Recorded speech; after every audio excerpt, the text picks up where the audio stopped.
this is something that's been bugging me as a side quest. So I am doing a PhD in decarbonising home energy heating, but as a side quest, I noticed that when I publish my podcast RSS feed, it's being pulled down 1,000 times more than being needed by all the big players.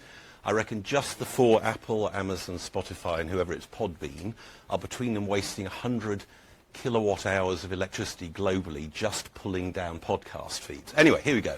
So the problem is that even with well understood protocols, federated ones like are all fashionable now and our social media, and podcast and RSS is coming back because certain actors in social media are not making themselves popular, even though some of these protocols are 20 years old, more, they're being used very badly.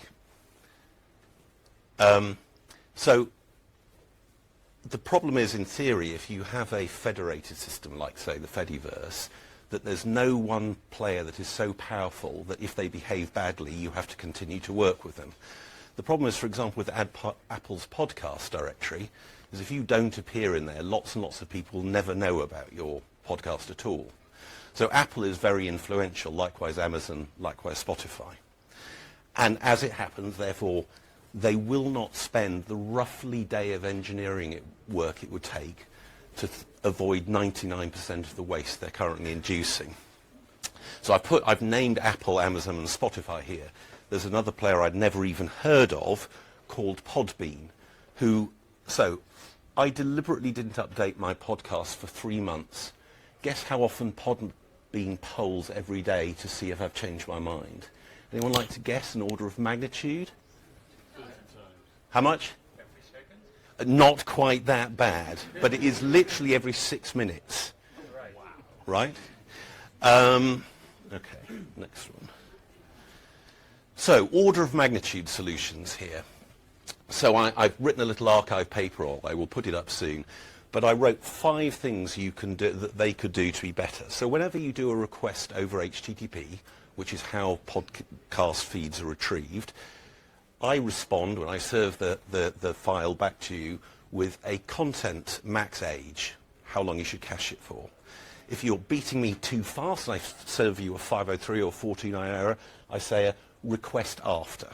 So I give you some fairly strong clues there saying there is no point in polling me again in 6 minutes' time. In fact, I quite often say, come back in a day. No one pays any attention to any of those whatsoever, right? That's the first thing. If your browsers were like that, your browsing experience would be awful. So this is really, really basic stuff which has existed from HTTP 1. But I also suggest some defensive rules that you can put into your static configuration for your web server. So I had some fun where Apple doesn't even allow you to compress the response, which is really stupid because RSS is at least like 4 times compressible. So I randomly reject 3 out of 4 of their requests, which gets the bandwidth back to roughly where it would have been if they'd done the right thing in the first place. So my estimate is, seriously, if those 4 top users would spend the day to actually respect the 20-year-old elements of the protocols that they're ignoring, it would save, well, a considerable amount of money and carbon. And another problem is that the creators of podcasts are not rich people often, right? They're not all Joe Rogan or whatever his name is. So they're paying bandwidth charges because Apple can't be bothered to do it right. But I mean, probably no extra person will die from the extra carbon emissions from these things. But it's a bit of a canary in the coal mine. It's about like anyone here who is running a web server has been blasted by OpenAI and everyone else scraping their content, right? But if you can't be bothered to fix something as simple as this, which all the tools you need to use it and all the protocol headers have been in place for 2 decades, what chance have we got that people are going to be responsible with newer, really power-hungry things like AI? So this is my view here. Now, who knows about Rachel on the Bay? No? Okay. So me and a German guy and she have all encountered this problem. And she has got a sort of feed tester that you can connect your podcast retriever to and see how well it behaves. And it would be quite nice. There are many initiatives, where you go and test your website and see how green it is. if Apple could point their thing at yours and you say, oh, you're an E this week, because of course we're all sort of engineers in this room, right? So if you see a number, you can make number go up.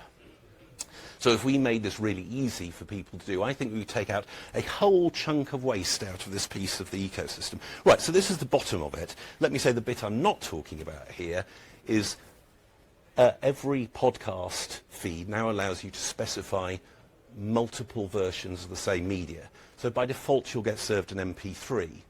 But you can also say, oh, I'm on my mobile phone, I'd like Opus instead. Save 10 times the bandwidth of the data being transmitted as well. So guess how well that implemented is. So there's a lot of waste here which could be very easily removed, which would be climate saving, bandwidth saving, and money saving. There we go. That was my lightning talk.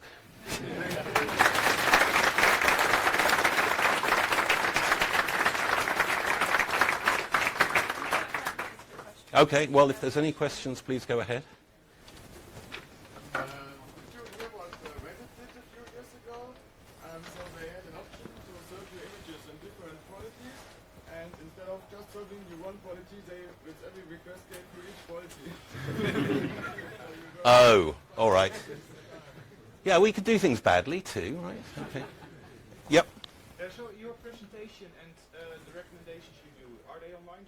Yeah, if you go to my site, which is earth.org.uk, and search for RSS in the search box, it's called RS Inefficiency is the thing, and you can search for it now. It's up in even Google Scholar, I think, now as well. Yeah. Yep. On my server, 99.2% of the traffic is just scraping it. Yes. And that's very annoying. I've blocked them a bit, but presumably similar techniques can be applied, and we can see if any of that works. So one thing which happily blocks Facebook scraping is the same thing I do with Apple, which is if they will not even offer gzip as an encoding format, off is the technical term. And it's great, and that blocks all the Facebook things straight off. If they will not even let you compress the stuff, just tell them to go away, because there's no good reason for that for any substantial use. And so there's a bunch of things. If you look on my page, you'll see there's a few there, RSS specific, but they're very easy to adapt. And it's just config in the web server. There's nothing else. Anything else? Okay. What's your PhD about? Improving UK home heating decarbonisation. So anyway, it's also avoiding wasting energy doing other things we want to. I mean, you have all the data, you have all the statistics which you gathered. Have you considered? I mean, it's again on your part and your time you would have spent.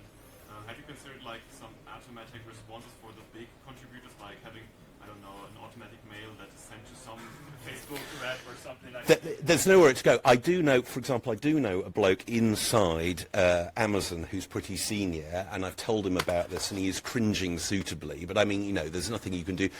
I am hoping ultimately by publishing on Archive and by giving talks like this that eventually someone will be embarrassed enough at one of the organisations to go and say, why are we doing this? But I have no more control than that, right?